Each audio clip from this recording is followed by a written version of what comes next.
I want to welcome Agile XRM to the podcast. I've known the people at Agile XRM for the past 12 years. I've seen how their business process management tool can add massive value to complex organizational processes in sectors such as finance and government. If you have complex processes or a need for dialogues on the Power Platform or Dynamics 365, take a look at how this BPM tool can add value. You can find them at agilexrm.com or check out the show notes for more details.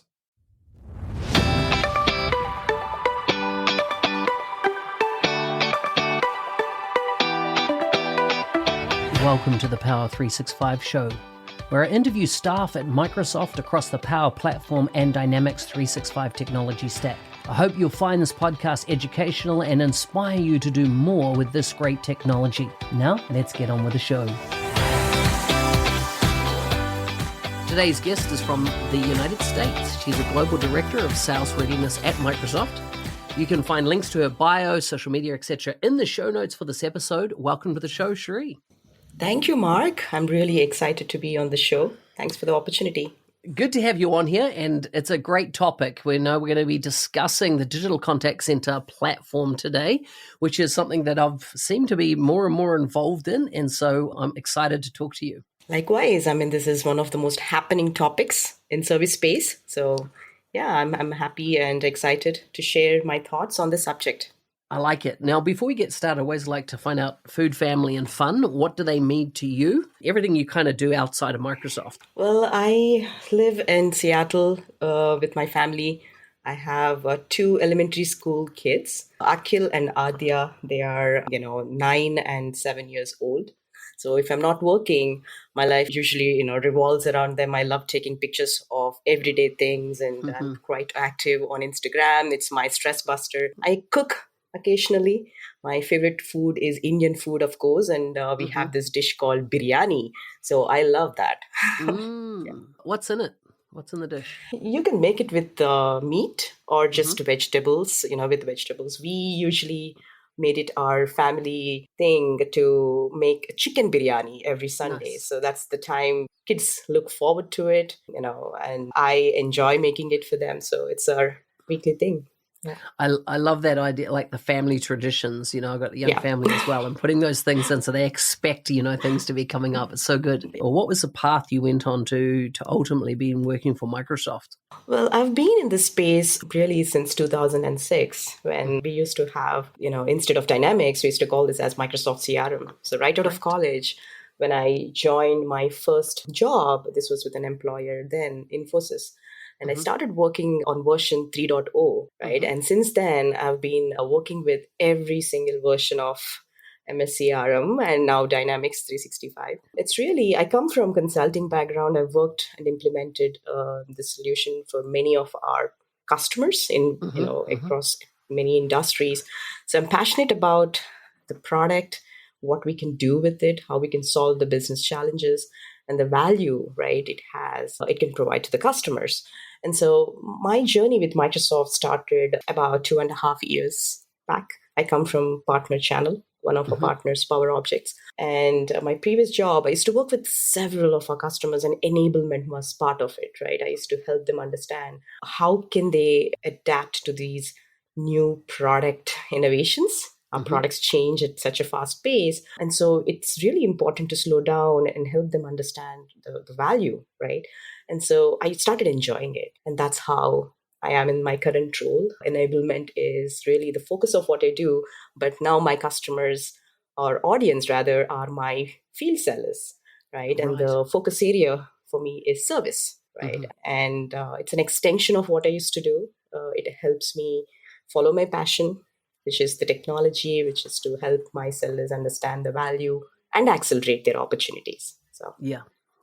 Exciting. So as we unpack their digital contact center platform, I often get asked with, customers, is this a new category that Microsoft is getting into, especially with the Nuance acquisition? We're seeing the voice channel come out last November. And of course, there's been a lot of investments in the last years around omni-channel and where chat enters that mix. But when I went back to some of my old presentations that I've presented over the years of my career, and I had a slide here showing where Microsoft did get started with the contact center space, which was in 2005. They had a thing called a Customer Care Framework, or CCF. In 2010, it became Customer Care Accelerator, or CCA.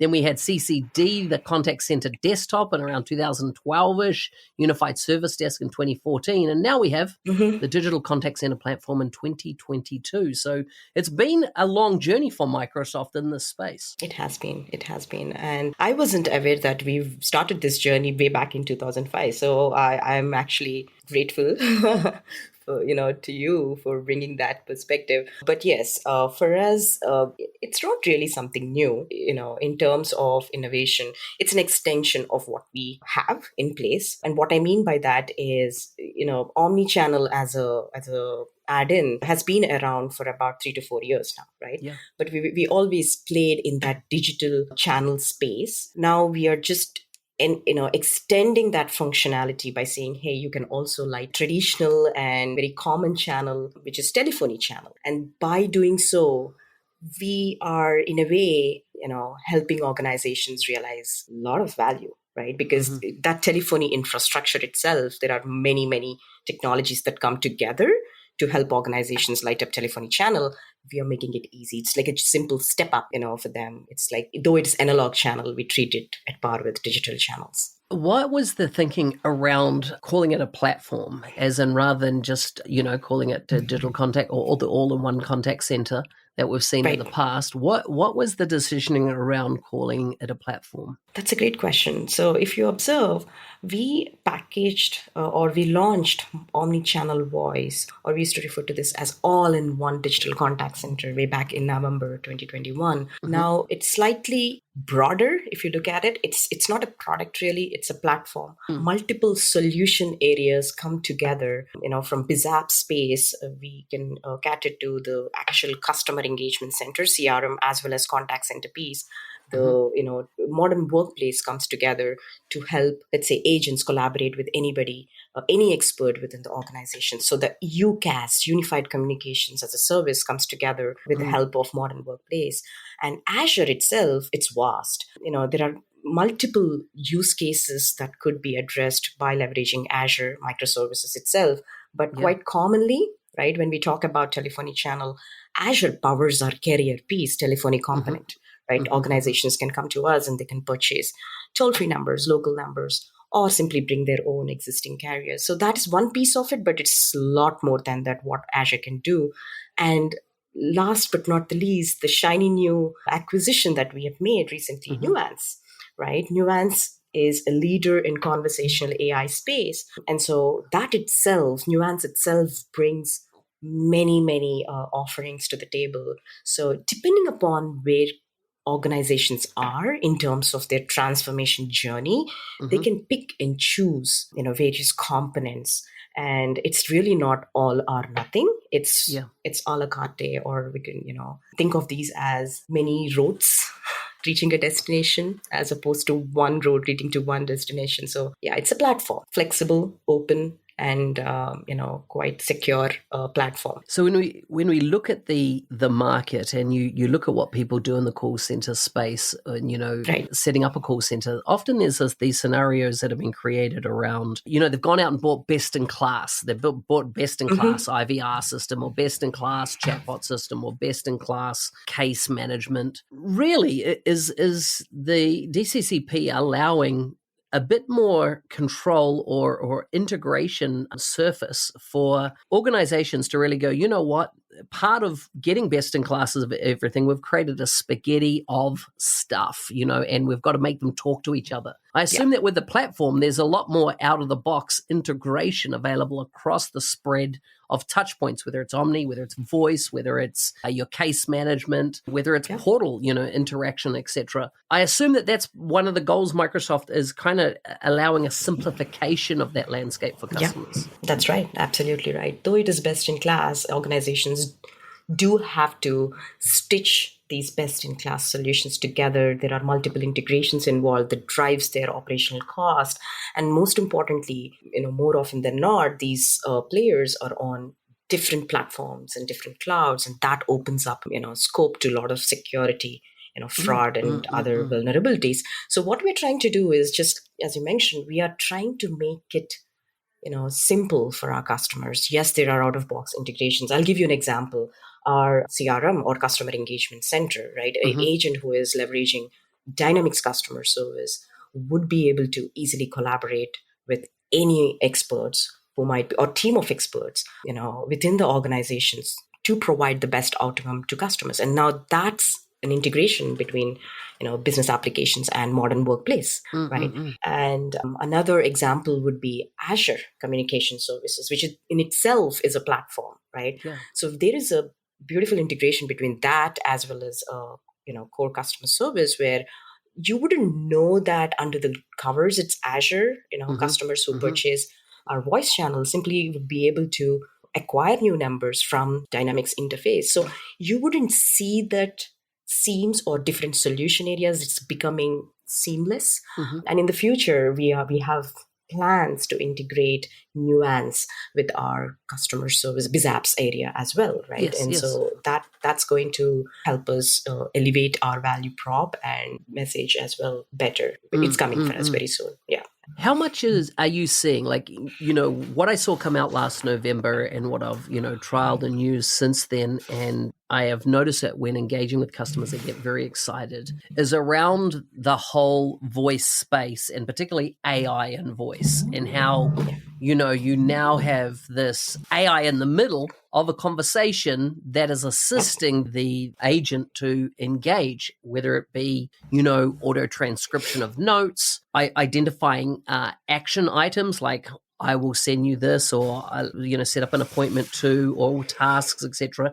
Extracting those out, and then other smart things like a specific brand's mentioned, or did the person calling switch languages even, as in used a word from another language. And so these are some of the AI models that I have seen working. And of course, when you show that to a call center operator, they're just like, whoa, how much time will that save me? Like how the impact of it, of being even, on that voice channel after the call, being able to go back and saying, actually, this is, what was it? What did I actually say? Or what was my actual commitment?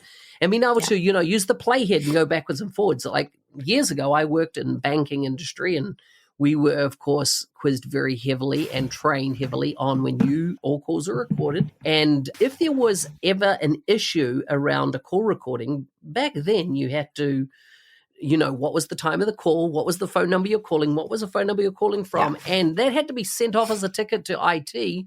And IT would go and troll through all the logs and find that exact little clip or, of the audio. And then, so we're talking about a multi-day process back then. And of course, now inside case management, we've got all that data lit up in real time against the call.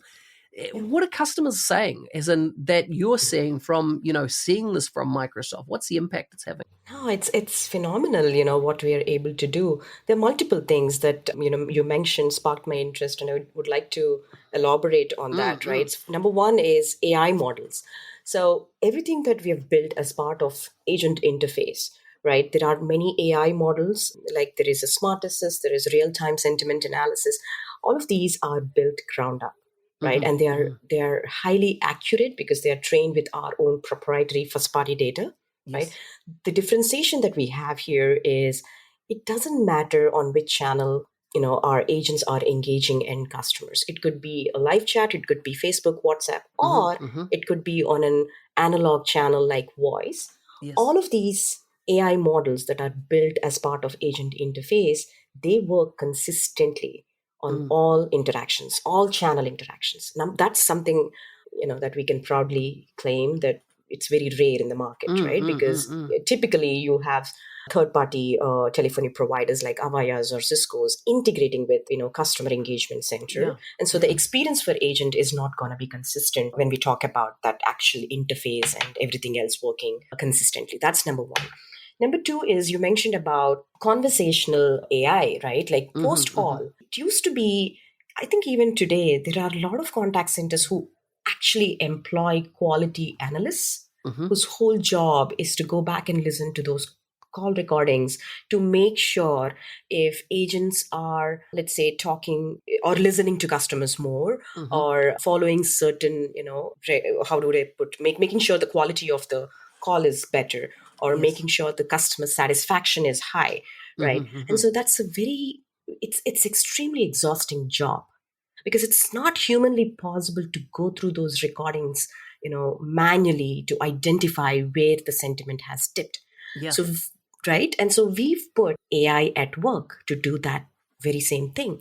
AI doesn't rest. AI doesn't need manual, anything. So what happens is, it is so powerful, it can go through these call recordings and identify those dips, Mm-hmm. sentiment dips. Mm-hmm. Mm-hmm. So if I'm a supervisor, I would be able to look across all the conversations coming from every single channel and identify that, oh, in a voice channel, this particular agent had a conversation with a couple of customers and the sentiment that has gone down, which is Mm-hmm. less than average sentiment. Let me go ahead and take a look, click down into that conversation.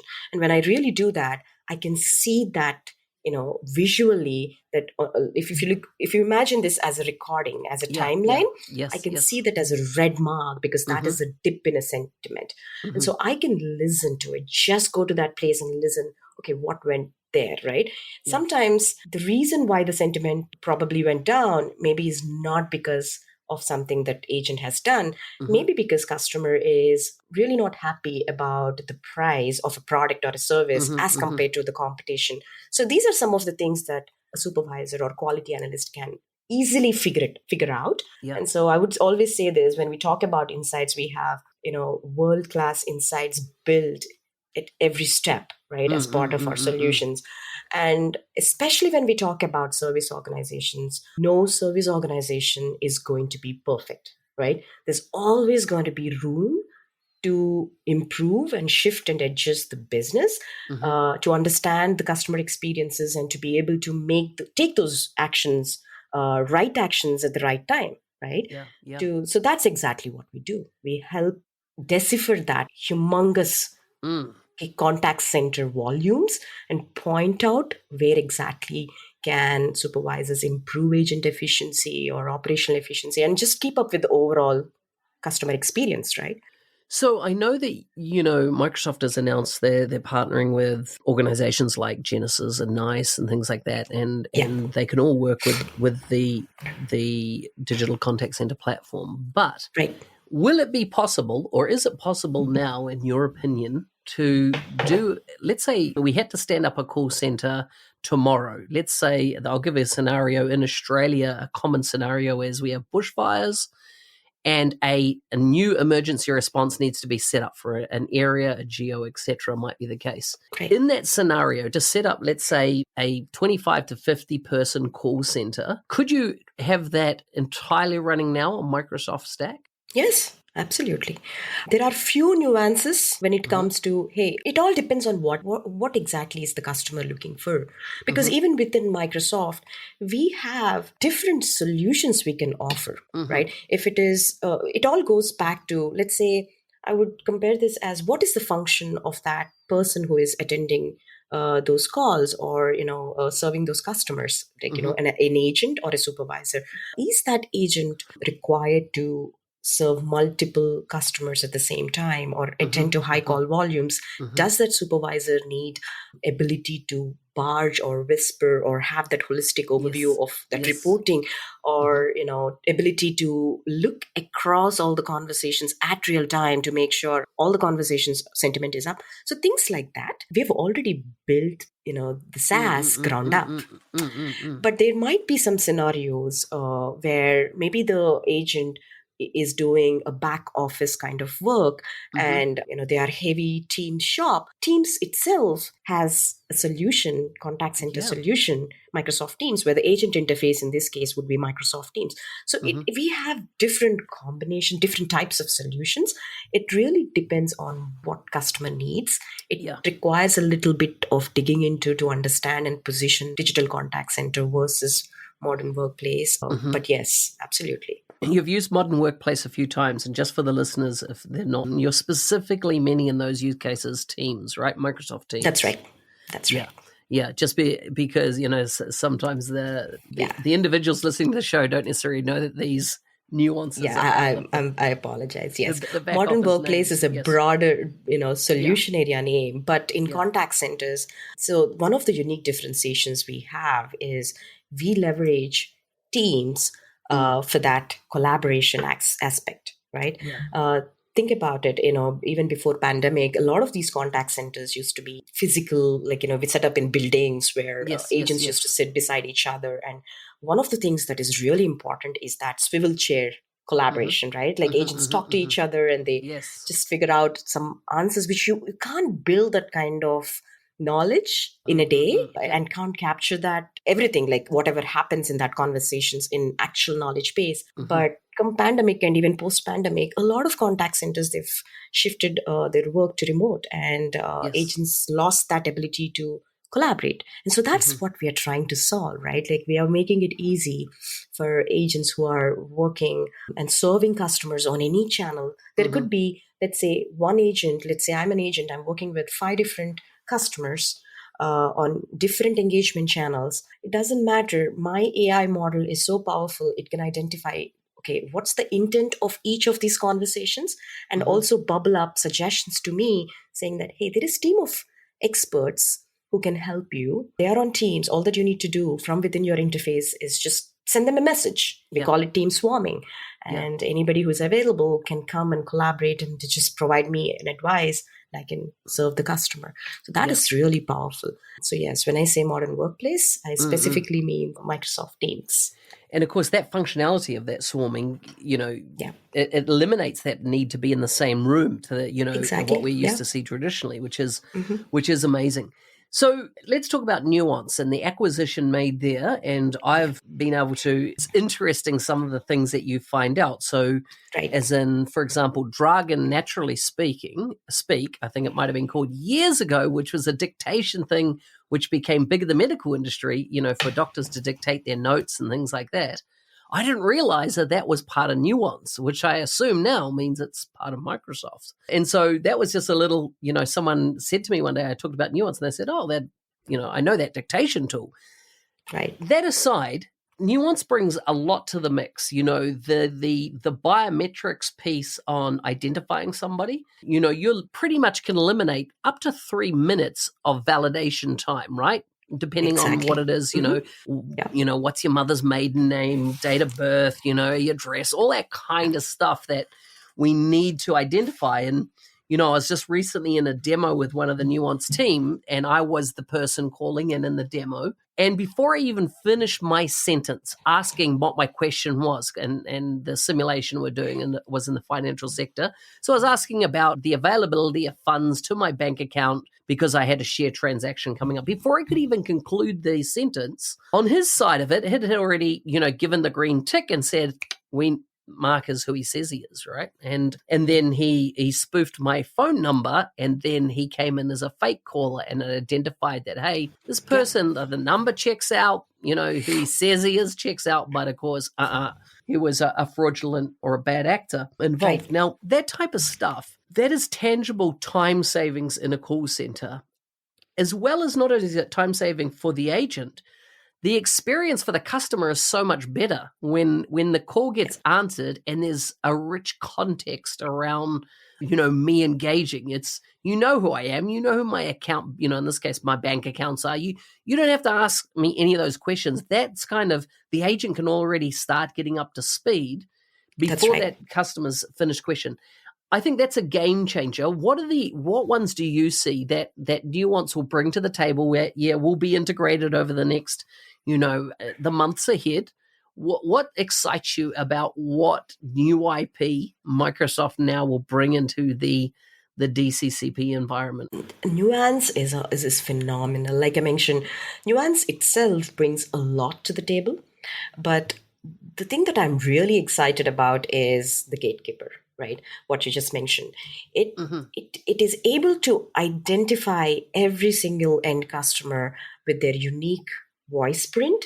And that AI model is proprietary to Nuance, right? They are the leader in that space. There's no other competitor who can do that. So even if my evil twin calls, they can figure out that it's a fraudster who is trying to get, pass away as a customer. So that I think is phenomenal. Two things, right? Number one is it tremendously brings down the amount of time it takes for a customer to get authenticated, right? The estimated time in some cases is even 0.5 seconds, right? The moment the customer says hello, gatekeeper can authenticate that it's the customer and skip all the questions, right? There's no need to go back and ask, what's your phone number? All of that is taken care.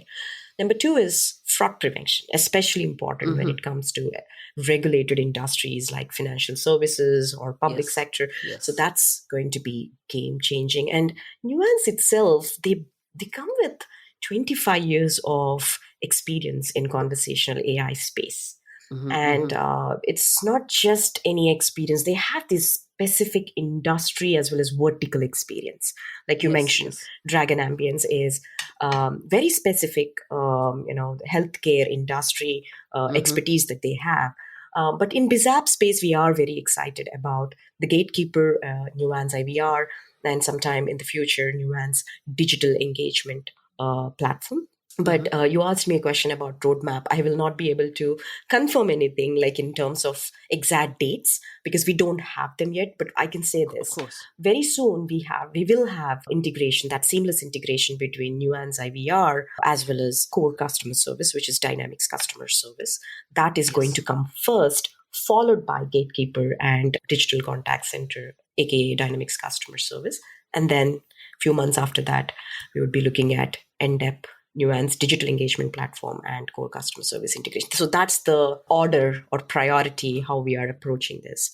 Yeah. Nice. The other thing that really got my attention with what Nuance will bring to the table is what's going to affect, I feel, PVA, Power Virtual Agents going forward. Because once again, because of that experience with conversational AI, when somebody asks a bot, whether it be a chat bot, voice bot, doesn't matter, as you said before, it doesn't matter which surface the individual's coming in on, but the power of it to understand a multi-part question and in context of who's asking the question, that is mind-blowing to me, as in because you see so many chatbot systems are very linear in the way, they ask a question, they're capturing the one word answer, which will then take you down a branching path where, they get the example that I've watched and listened to and is around, booking tickets on an airline.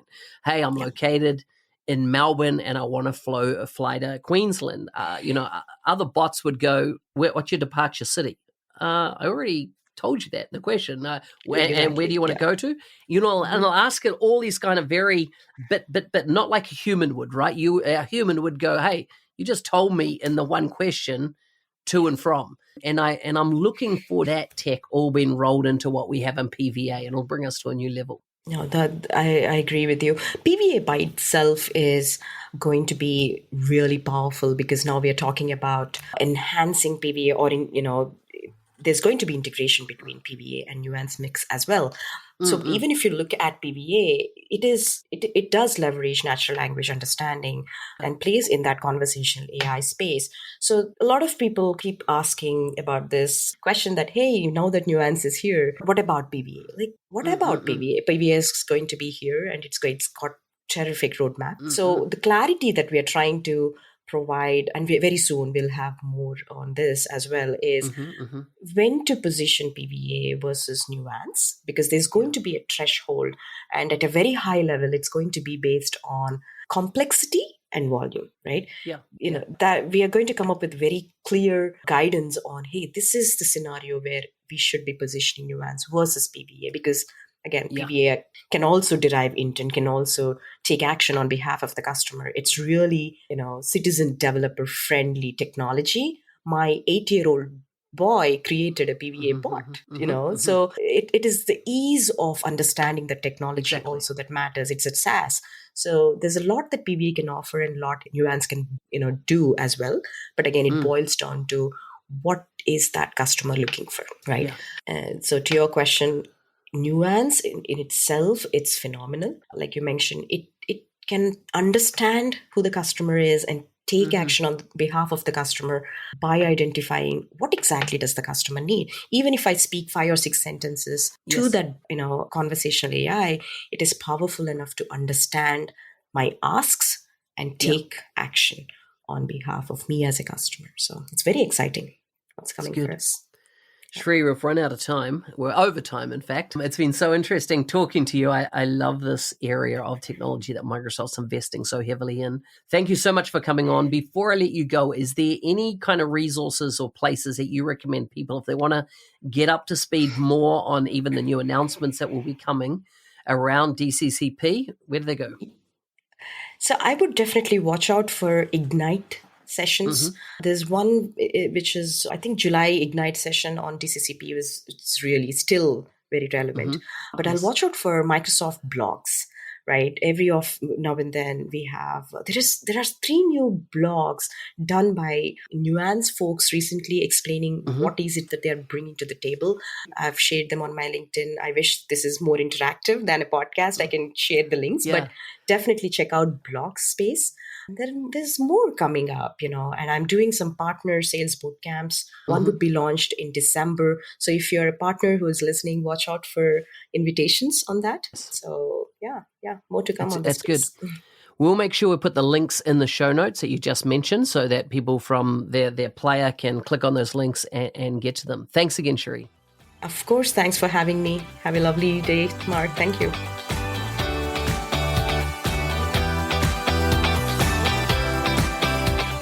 Hey, thanks for listening. I'm your host, Business Application MVP Mark Smith, otherwise known as the NZ365 Guy.